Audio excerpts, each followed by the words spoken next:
அர்ஜுனாபுரம் விருதுநகர் மாவட்டத்தில் வத்திராயிருப்பு பக்கத்தில் இருக்குது இந்த ஊர்.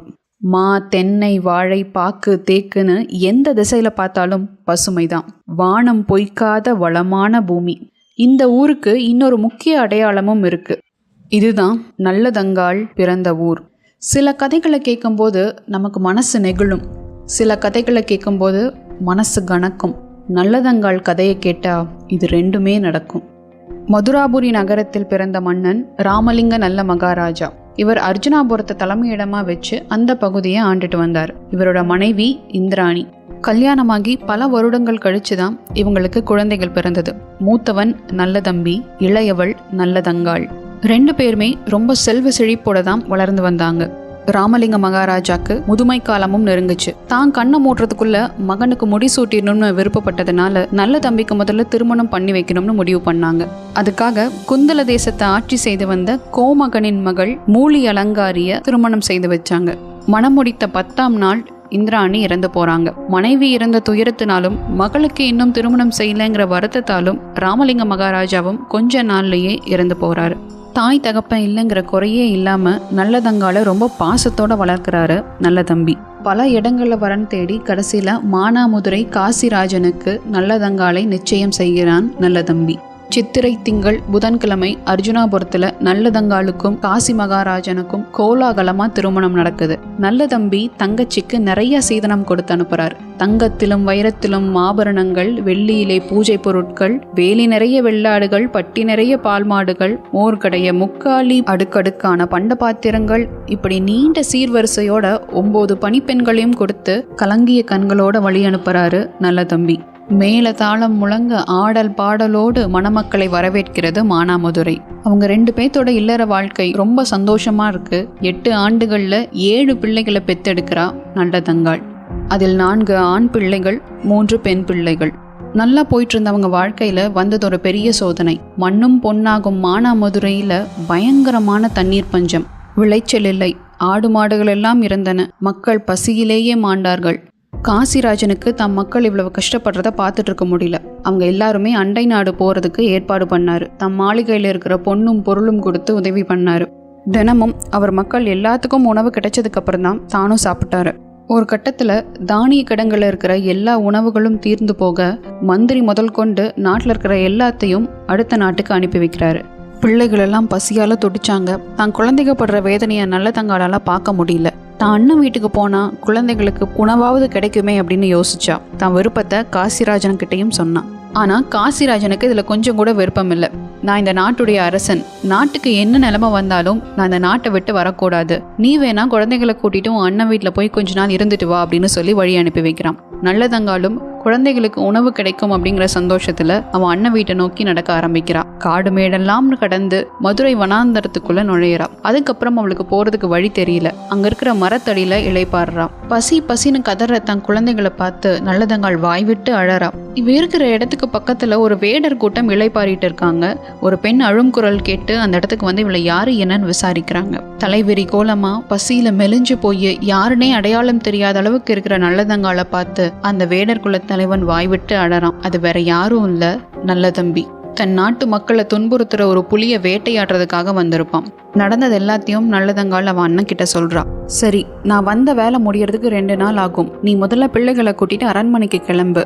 அங்க அண்ணி உனக்கு வேணுங்கிறதெல்லாம் செய்வா அப்படின்னு சொல்லி தம் பரிவாரங்களோட நல்லதங்காளை வழி அனுப்பி வைக்கிறான் நல்லதம்பி. அங்க அரண்மனை மாடத்துல பெண்கள் எல்லாம் தனக்கு சேவகம் செய்ய உட்கார்ந்துட்டு இருக்கா மூலி அலங்காரி.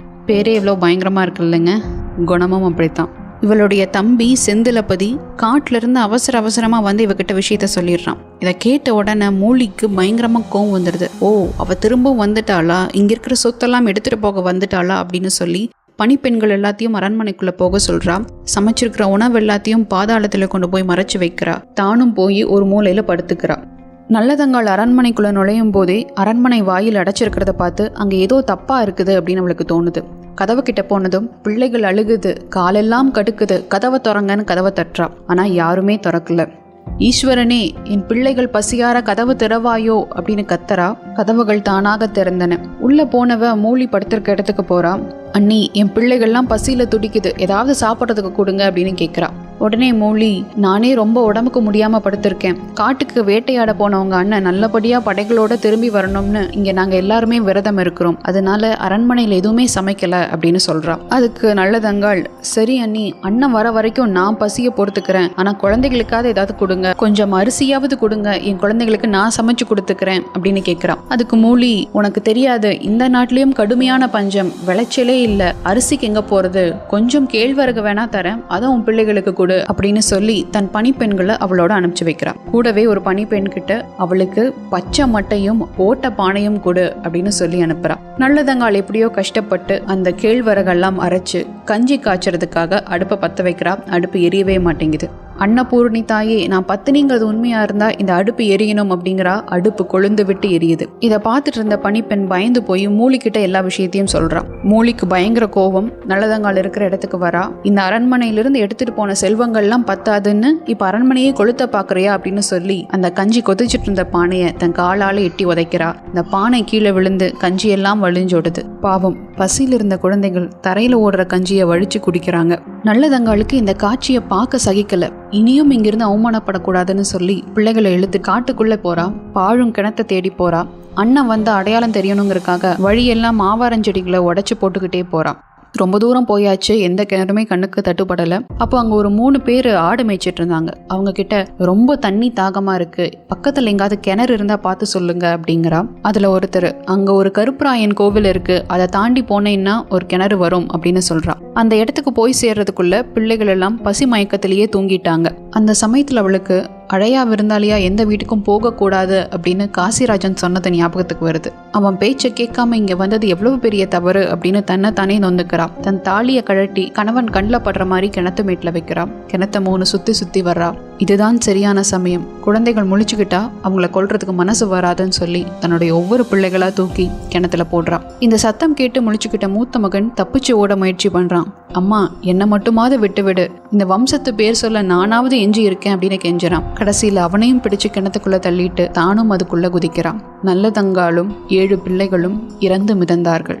நல்ல தம்பி வேட்டையை முடிச்சுட்டு வீட்டுக்கு வரான். தங்கச்சியும் பிள்ளைகளையும் காணலன்னு தேடுறான். மூலிக்கிட்ட கேட்டபோது, எனக்கு ரொம்ப உடம்புக்கு முடியாம நான் படுத்துட்டு இருந்தேன், இருந்தும் உன் தங்கச்சிக்கு அறுசுவை உணவு சமைக்க சொன்னேன், உன் கையால போட்டாதான் சாப்பிடுவோம், இல்லைன்னா சாப்பிட மாட்டோம்னு கோச்சுக்கிட்டு அவ இங்கிருந்து போயிட்டா அப்படின்னு போய் சொல்றான். நல்ல தம்பிக்கு இது ஏதோ சரியா படல. பணிப்பெண்கள் கிட்ட விசாரிச்சு உண்மையை தெரிஞ்சுக்கிறான். உடனே தன் தங்கச்சியை தேடி காட்டுக்குள்ள போறான். வழியெல்லாம் கிடக்கிற ஆவாரஞ்செடிகளையே தொடர்ந்து போறான். இன்னொரு பக்கம் நல்லதங்கால் மானாமதுரை விட்டு வந்த கொஞ்ச நாள்லயே அங்க நல்ல மழை பெஞ்சது. நாடும் செழிப்படைஞ்சது. காசிராஜன் தன் மனைவியும் மக்களையும் கூட்டிட்டு போறதுக்காக அங்கிருந்து கிளம்பி கானகத்து வழியா வந்துட்டு இருந்தான். நல்ல தம்பி கிணத்து பக்கம் வர்றதுக்கும் காசிராஜன் அங்க வந்து சேர்றதுக்கும் சரியா இருந்தது. கிணத்துக்குள்ள அவன் தங்கையும் அவளது பிள்ளைகளும் பிணமா மிதக்கிறத பார்த்து கதறி கதறி அழுகிறான். அவங்கள வெளியில எடுத்து ஈம காரியங்கள் எல்லாத்தையும் முடிக்கிறான். இத்தனைக்கும் காரணமான மூலி மேல அவனுக்கு பயங்கரமான கோபம் வருது. அவளை மட்டும் இல்ல, அவள் வம்சத்தையே அழிக்கணும் அப்படின்னு சபதம் எடுக்கிறான். அரண்மனைக்கும் போகிறான். அங்க ஒண்ணுமே நடக்காத மாதிரி இருக்கிற மூலியை பார்த்து, ஒரு துக்கம் நடந்த வீட்டுல தான் நல்லதும் நடக்கணும், உன் தம்பி செந்திலபதிக்கு திருமணம் நடத்தி வைக்கலாம், உன் சொந்தக்காரங்க எல்லாத்தையும் வர சொல்லு அப்படின்னு சொல்றான். மூலிக்கு ஒரே சந்தோஷம். திருமண ஏற்பாடுகள்லாம் நடக்குது. அரண்மனை சிற்பியை கூப்பிட்டு ஒரு பொய்யான மண்டபத்தை உருவாக்குறான். மூலியோட சொந்தக்காரங்க எல்லாத்தையும் அந்த மண்டபத்திலையும் தன்னுடைய சொந்தங்கள் எல்லாத்தையும் வேறொரு மண்டபத்திலையும் உட்கார வைக்கிறான். திருமணம் நடக்கிறதுக்கு கொஞ்ச நேரத்துக்கு முன்னாடி அவனுடைய திட்டப்படி அந்த மண்டபம் இடிஞ்சு விழுகுது. மூலியோட வம்சமே அழிஞ்சு போகுது. தன் கடமையை முடிச்சிட்டோம் அப்படிங்கிற எண்ணத்துல நல்ல தம்பியும் ஈட்டி மேல பாஞ்சு தன் உயிரை மாச்சுக்கிறான். நல்லதங்கால் அன்னைக்கு கிணத்துல விழுந்து இறந்து போனாலும் இன்னைக்கு வரைக்கும் அர்ஜுனாபுரம் வயல்வெளிக்கு மத்தியில கோவில் கொண்டு எல்லாரையும் காப்பாத்திட்டு தான் வர்றா. இந்த கோவிலோட அமைப்பே ஒரு வித்தியாசமா இருக்கும். கோவிலுடைய கருவறையில நல்லதங்காலுடைய சிலை கம்பீரமா வடிவமைக்கப்பட்டிருக்கும். ஒரே கல்லுல 7 குழந்தைகளோட சிலை இன்னொரு சந்நிதியில அமைக்கப்பட்டிருக்கு. பக்கத்திலேயே நல்லதம்பிக்கும் ஒரு சிலை இருக்கு. ஒவ்வொரு வருடமும் ஆடி மாதம் நல்லதங்காலின் வழித்தோன்றல்களாக இருப்பவர்கள் இங்கே வந்து விழா எடுத்து சிறப்பு பூஜைகள் செய்வார்கள். இந்த கோவிலுக்கு வந்து வேண்டினா குடும்ப உறவு பலப்படும் அப்படிங்கிறது ஐதீகம். இந்த காணொலியை கேட்டுட்டு இருக்க எல்லாத்துக்கும் வாழ்க்கையில ஏதோ ஒரு பிரச்சனை இருந்துட்டு தான் இருக்கும். சிலருக்கு கடன், சிலருக்கு நினைச்ச வாழ்க்கை அமையாம இருக்கலாம், உடல்நல குறைவு இருக்கலாம். ஆனா எல்லாத்தையும் விட கொடுமையானது வறுமை. அடுத்த வேளை சாப்பாட்டுக்கு வழி இல்லை அப்படிங்கிறத விட பெரிய கஷ்டம் நமக்கு என்னங்க வந்துட போகுது? நம்மளுடைய இந்த ஓட்டம், உழைப்பு எல்லாமே அந்த வயிற்றுக்காக தானே. அதனால நம்மால முடிஞ்ச வரைக்கும் இல்லாதவங்களுக்கு ஒரு வேளை சாப்பாடு வாங்கி கொடுப்போம்.